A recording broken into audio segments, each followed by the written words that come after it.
episode 259 on Monday, the 28th of October 2013. The tea is now fixed properly. I am your host, Stephen Layton. Welcome to In My Mug and welcome to the news. So let's get on with the news and decaf. Decaf is back. The amazing decaf Colombian that we had last year, episode 200, that I got so much grief over because none of you believed was decaf. Well, that is back, and I've learnt my lesson from sending you as an In My Mug, so it's not going to be an In My Mug, but you really should buy it. I think it is the most amazing decaf I've ever tasted. I think it's delicious and it really, really stands up on its own. We also have the double pack, so you can dive into the double pack and try the caffeinated version and the decaffeinated version. Exactly the same lot. And it's my birthday on Thursday. Feel free to shower me with gifts. Not saying which birthday it is, but let's just say it's a big one and I'm feeling very, very old. Yes, and next Friday is the second to last of the guest blends. I think it's going to be a biggie. I'm very excited by it. The labels have come. I'm going to be recording the video today for it, ready for next week for the launch. It's going to be very good. But anyway, that was the very short but very informative and very interesting news. Well, now it is time for Focus On.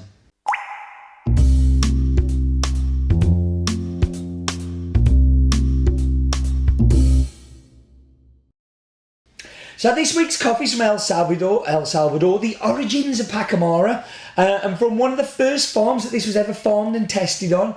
It's in the Pacamara mountain range of Ciudad Barrios, in the department of San Miguel, and this one is produced by the Arawa Guerrilla, terrible pronunciation, family, who've been producing coffee for over 100 years.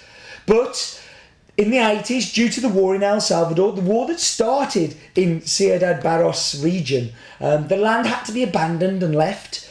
When peace broke out in the 90s, the family moved back and started to rebuild the land and dedicated themselves to growing Pacamara.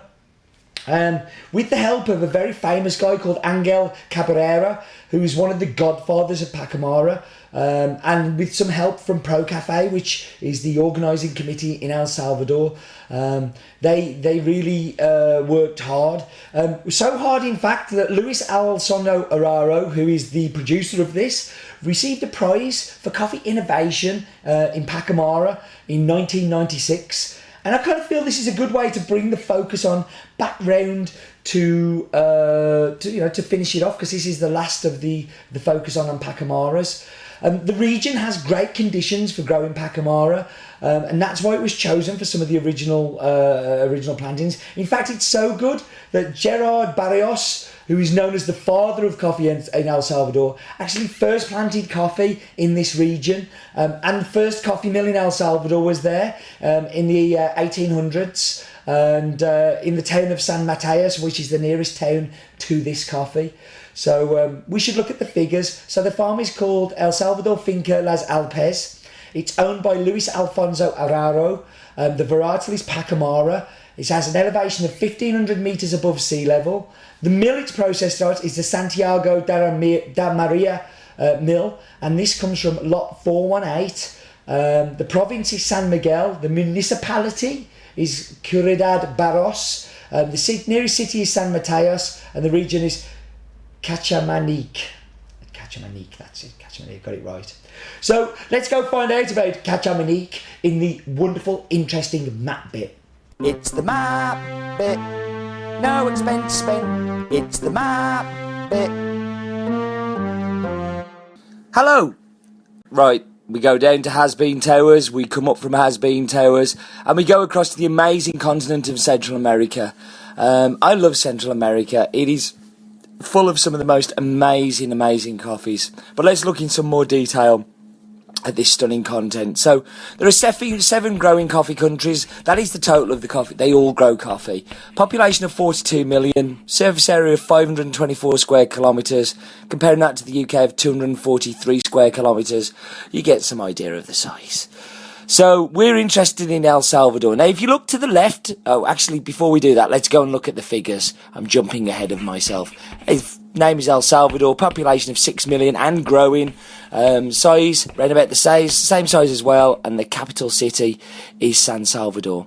Now, if you look to the left when we get back to the map, what you will see is the normal spine of Santa Ana volcano, which is where we buy a lot of coffees from. There we go, just there. But we're the other side of San Salvador, and it's the only one there. And this is a little bit of a mountain view of the farm. I'm kind of zooming up and zooming around here, trying to get a better one. But Ciudad Barros is just to the left. And this is where the civil war of the 80s broke out. It's all in this area. It was so close to that stuff that went on. So let's look at the details of the farm. It's called Los Alpes, altitude of 1,500 metres above sea level. The varietal, of course, is Pacamara that we've been focusing on. And that town just to the left of the farm is Ciudad Barrios. I say, is very, very famous for the kind of start of the uprising and start of the rebel kind of stuff going on. So just in the distance there, you can see Honduras. So where that yellow line is, that is the border with Honduras. So super, super close. And that was the map bit.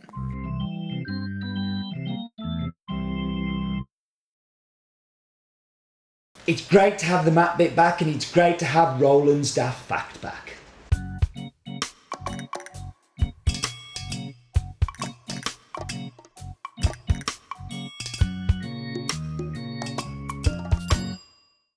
Pacamara amounts for 10% of the production of coffee from El Salvador. This is higher than any other country. Roland's Daft Fact of the Week. He's on form again, isn't he? He's sounding good. So, last week on the Wheel of Discovery, as it is starting to turn into death, we had Invention Corner, which is here. I'm going to replace that with the AeroPress. I've got a feeling that this week we might end up with a Wheel of Death because it's the law of averages, I guess. But where it goes, everybody gets... Oh! Training room. Excellent. So, time for the Wheel of Discovery training room.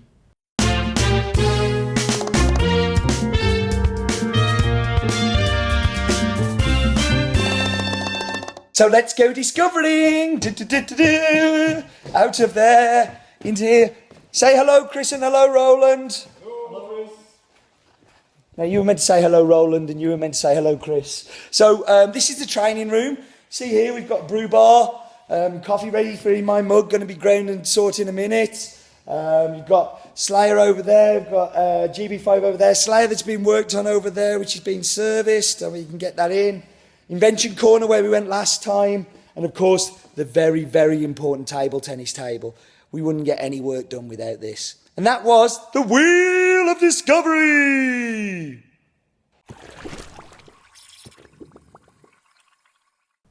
And I am back, and I am into the espresso first of all. I call Chris the Pete Licata of Has-Been, as he makes me my drinks for in my mug, so yeah. And boom, wow. So, this is super sweet, like almost sickly sweet. And have you ever had one of those Karamak bars? I remember them as a kid, I love them, and it just reminds me of Karamak bar. It's delicious, it is so sweet, so thick, so gloopy. I've really got that caramel and chocolate kind of thing going on in there. So we should go to snozzer in the bowl.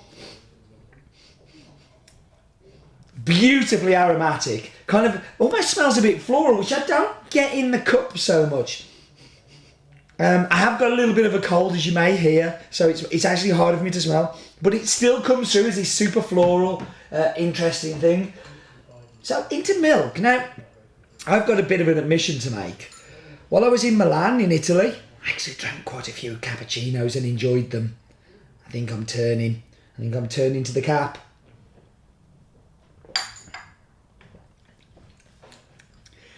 And this is a really good example of the creaminess that I talked about in the espresso, working with the creaminess of the milk. It just tastes like white chocolate. It is delicious. It really is that creamy, lovely mouthfeel. There's a little of acidity, but I kind of get this little bit of acidity come through, but it's not major. It comes through much more in this brewed coffee that I'm going to have now. It's there, but it's not in your face, but it's delicious. I actually really like that. Wow, I am turning to the cappuccino. So, time for some brewed. I brewed a Kalita Wave, 60 grams per litre, kept it simple. So let's go into here. And again, caramel, white chocolate. Those caramel bars, it's never more present than it is there. It's such an obvious descriptor for me too. Sometimes they're a little bit hard to get and they're a little bit more obscure, but this is those caramel bars. And as we cooked it yesterday, we were doing the pre-production roast, so we're kind of like, caramel. So, really good. It's a pig to get right, so if you're a home roaster, it may take you a little bit to get right. Kind of stick with it. You have to keep it on the lighter side. The acidity is more in there than it is in the other two, and the acidity I get is like a papaya. It's very clean, like almost a watermelon as well. Just very delicious. It's a beautiful coffee. It's a great way to round up the Focus on Pacamaras. I hope you've enjoyed this Focus on thing, because I know I have. It kind of made me go away and read and learn stuff, which is always good for my knowledge, just to kind of get a bit more in the old noggin. So it's time for the screen grab of the week. This is your chance to win the t-shirt that money cannot buy. All you have to do is get a screen grab and we go. And when you do that, you send it in, and if your screen grab gets chosen and you see it, you have to let me know and you get a free t-shirt. I will post it out to you. You don't have to be having an order with it. We'll just send it out, and you will get your t-shirt. So, Nicholas Fowler, if you are watching, this is your screen grab of the week.